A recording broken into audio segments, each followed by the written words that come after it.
today to talk a little bit about failure. Failure. What does that word make you think of? How does it make you feel? Can you feel your breath starting to come shallower? Can you feel your heartbeat beginning to rise? Can you feel this pit of anxiety starting to form in your stomach? Now, I'm super excited to be here with all of you today, but I'm feeling all of those things and more standing up here right now. And it's not just because I'm a little afraid of public speaking, but it's also because I'm here today to show you what it looks like to be a living, breathing, walking bundle of failure. Now, if you told my 21-year-old self I'd be up here talking about my failures, I probably would have rolled my eyes and been like, yeah, right. And that's because, one, I was kind of a brat as a kid, and two, I actually thought it was possible, even likely, that I was going to go my entire life without failing even once.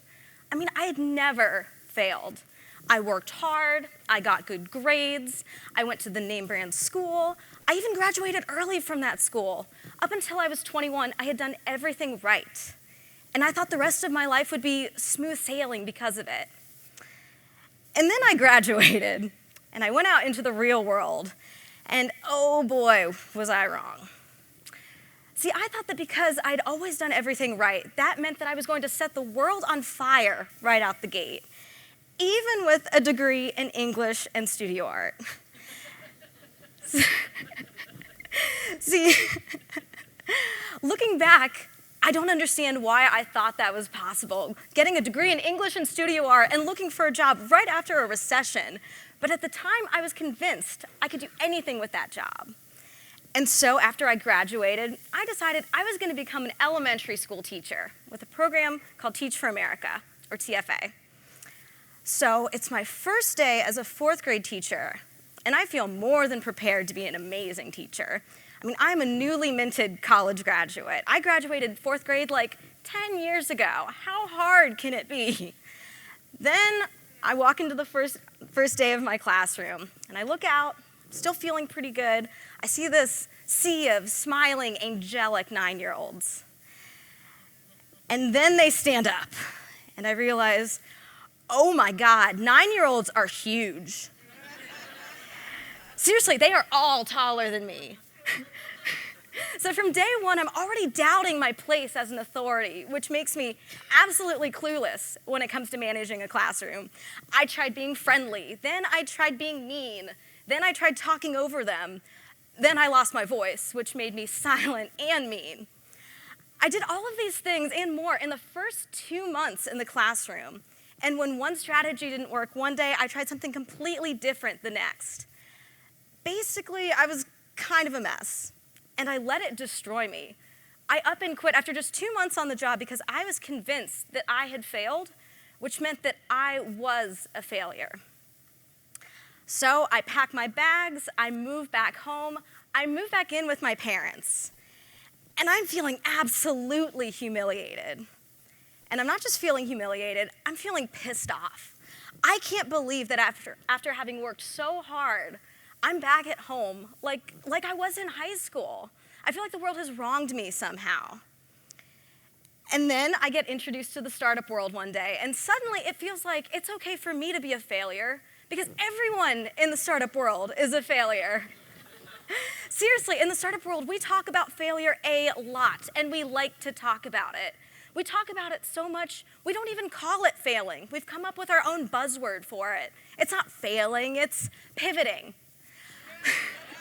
So my startup friends taught me that I hadn't failed by quitting Teach for America.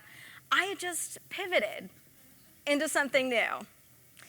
And that something new ended up being a marketing job at a venture capital firm, which on paper should have been perfect for me. I liked startups, and I'd actually found a job that appreciated a degree in English and studio art. But even though I had forgiven myself for pivoting out of TFA, that doesn't mean I had learned anything from it. I still had this need, this instant gratification for success. I craved it. And in this new job, I lived for those moments where my bosses would tell me I was a superstar. But my bosses were really busy, and so they didn't say things like that very often. And when I didn't get compliments from them, I found myself thinking, wait, Does that mean I did something wrong? Does this mean I'm bad at my job? And so I did exactly what I did back when I was in the classroom. I overcorrected. See, I wasn't getting positive feedback from my bosses, but I was from people in other parts of the company. So what happened was I started working on my job less and less, and on other people's jobs more and more.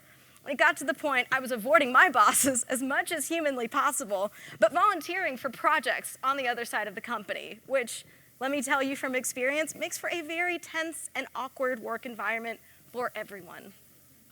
So this goes on for a little less than a year.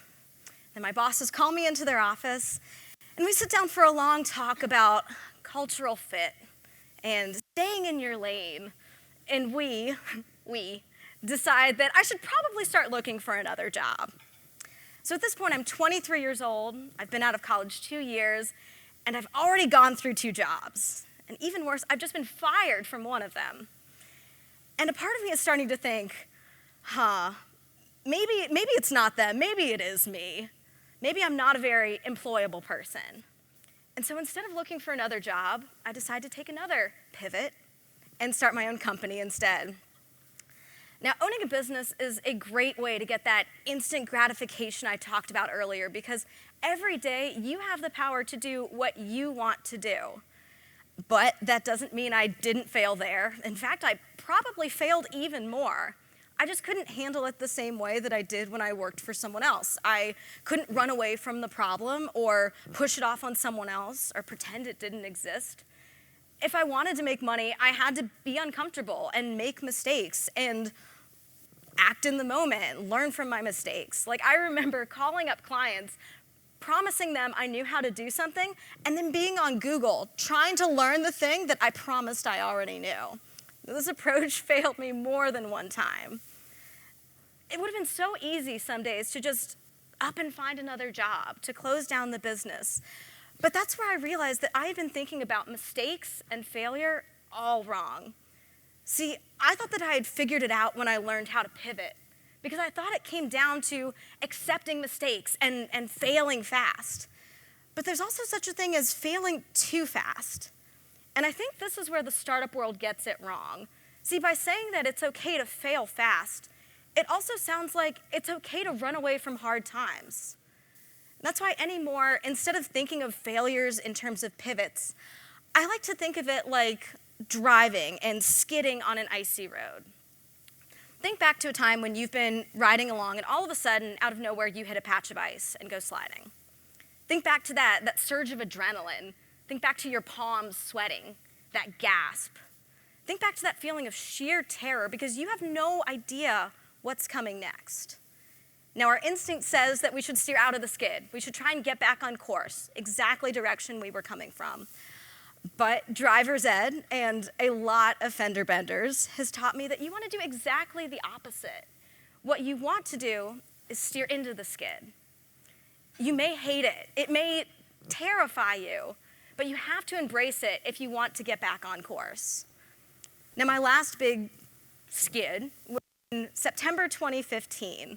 And up until this point, I felt pretty good about my company. I was learning a lot. I was having a great time with my clients. I felt like an adult for the first time in my life. And then 2 of my clients called me up on the same day, and both told me that they were closing down and going out of business. Now, 2 clients may not sound like a lot, but for me, that was half of my predictable income every month. Then another client called me up, out of the blue, cancels our contract. She tells me she's hated the work that we've done together for the past 6 months. And suddenly, I'm starting to feel back like I did when I was teaching. Suddenly, I don't even know if I can pay rent anymore. And I start to feel unemployable. Only now, I feel like I can't employ myself, let alone ask someone else to hire me. And I feel frozen at the wheel, wanting to steer out of the skid, but having no idea where to steer to. Now, this goes on for about 2 weeks. 2 weeks of me not being able to eat, not being able to sleep. I have no idea what to do, but it's all I can think about. And I wanted to steer out of that skid, but I didn't.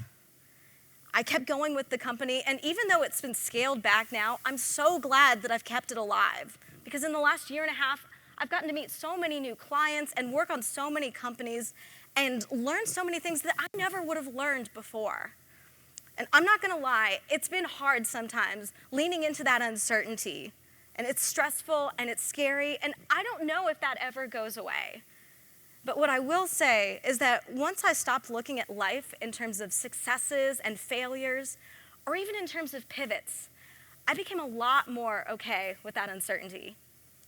So the next time you feel that pang of anxiety welling up in your stomach because you know that you failed at something, don't try and push it down or forget that it exists.